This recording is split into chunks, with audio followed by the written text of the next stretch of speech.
Mbak mau bilang Assalamualaikum warahmatullahi wabarakatuh. Mana tenaganya? Nggak ada tenaganya. Assalamualaikum warahmatullahi wabarakatuh. Waalaikumsalam warahmatullahi wabarakatuh. Harusnya kan Mbak yang bilang Assalamualaikum. Jadi kebalik, tapi nggak apa-apa, nggak apa-apa. Nah sekarang kita mau belajar wudhu. Semuanya sudah pernah belajar wudhu? Sudah? Kapan? Sudah lama. Sudah lama ya. Kakak Iman nanti jadi contoh yang baik untuk berwudhu. Ya? Ya. Kalau gitu, nanti lihat Kakak Iman berwudhu ya. Ya. Yuk, bubar dulu. Kita lihat nanti Kakak Iman berwudhu.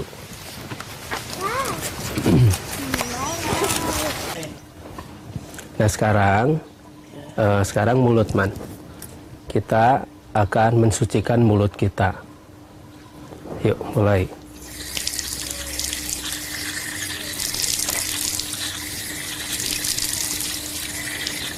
Nah sekarang ikuti kata-kata Mbak ya. Ya Allah ya Robbi, aku mensucikan mulutku ini ya Allah. Aku berjanji tidak akan mengucapkan kata-kata kotor, kata-kata yang menyakitkan hati, dan semua kata-kata yang tidak Engkau ridhoi.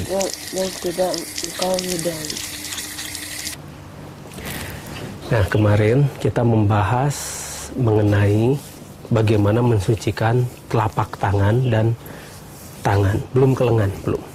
Tapi baru telapak tangan yang kita pergunakan untuk hal-hal yang baik saja. Nah, sekarang kita mulai ke tahap kedua, mulut. Mulut. Nah, ketika kita berkumur, kita jarang sekali memberi contoh pada anak kita untuk mensucikan mulut kita. Jadi fungsi dari taharah atau bersuci itu sendiri, mulut kita itu kita fungsikan sebagai mulut yang diridhoi oleh Allah Subhanahu wa Ta'ala.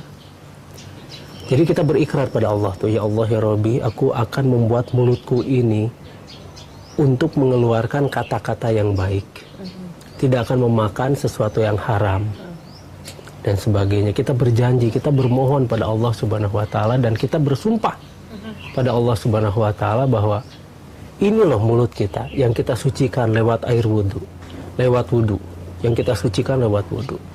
Di sana kita akan membuat mulut kita hanya benar-benar melakukan hal-hal yang Allah Subhanahu wa Ta'ala ridhoi. Nah, ketika kita mengucapkan hal-hal baik, itulah yang dikehendaki oleh Allah.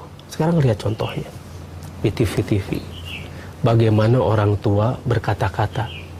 Di sinetron-sinetron, mereka mengajarkan anak-anak itu berkata-kata yang buruk. Kasar ya? Satu kasar, dua tidak sopan, tidak ada hormat-hormatnya pada orang tua. Anak-anak kecil pun mereka mengatakan kalimat-kalimat atau kata-kata yang tidak ada hormatnya pada orang tua. Di agama kata aja udah nggak boleh ya Mbak? Ini pada udah... ibu. Iya, berbicara saja pada orang tua kan, udah nggak boleh ya Mbak? Itu sudah dinyatakan salah begitu kan. Ini iya. Sekarang udah... Ini sudah bukan lagi, sudah binatang, mengata-ngatai. Iya, itu segala macam kata-kata yang seharusnya tidak pantas diucapkan oleh seorang anak. Anak-anak kita iya, sekarang. Betul. Anak-anak kita benar-benar jadi korban sekarang. Dan karena anak-anak kita itu korban dari hal-hal semacam itu, kita orang tua punya tugas yang lebih berat lagi. Berarti acuan mereka adalah orang tuanya. Kita akan memberi contoh pada anak-anak kita karena kita berwudu tiap hari. Kita akan beri contoh yang baik pada anak kita dengan mengucapkan kata-kata yang baik dan benar. Ketika kita mengucapkan kata-kata yang baik dan kita tidak membicarakan keburukan orang lain, kita tidak menjelek-jelekan orang lain, dia mah begini, si itu mah begitu. Nah, anak akan tertular oleh sikap kita. Jadi dari kitanya sendiri yang harus berubah. Karena kita sudah berikrar pada Allah. Ya Allah, aku akan menggunakan mulutku ini hanya untuk mengucapkan kata-kata yang Engkau ridhoi. Itu makna dari toharoh ketika kita menyucikan mulut kita. Dan kita juga harus menjaga mulut kita dari bahan-bahan atau makanan-makanan yang haram. Contohnya, makanan-makanan yang mengandung babi. Iya, betul. Makanan-makanan yang tidak disembelih dengan nama Allah. Dan makanan-makanan beracun. Kita harus tahu makanan-makanan yang mengandung racun itu sekarang, zaman sekarang. Banyak. Makanan-makanan ini luar biasa racunnya.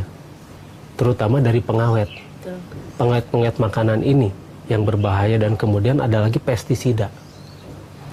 Nah, dengan mensucikan mulut kita, kita harus mensensitifkan mulut kita itu pada hal-hal semacam begitu. Kita harus waspada apa yang masuk ke dalam mulut kita. Dan jangan sampai nanti anak-anak kita juga diberi makan sesuatu dari hasil yang haram. Contohnya begini, kita sedikit saja memarkup proyek, misalnya ya, kita memarkup proyek saja, sedangkan itu proyek milik pemerintah. Sedangkan ini tempatnya itu milik rakyat, menggunakan dana-dana dari rakyat.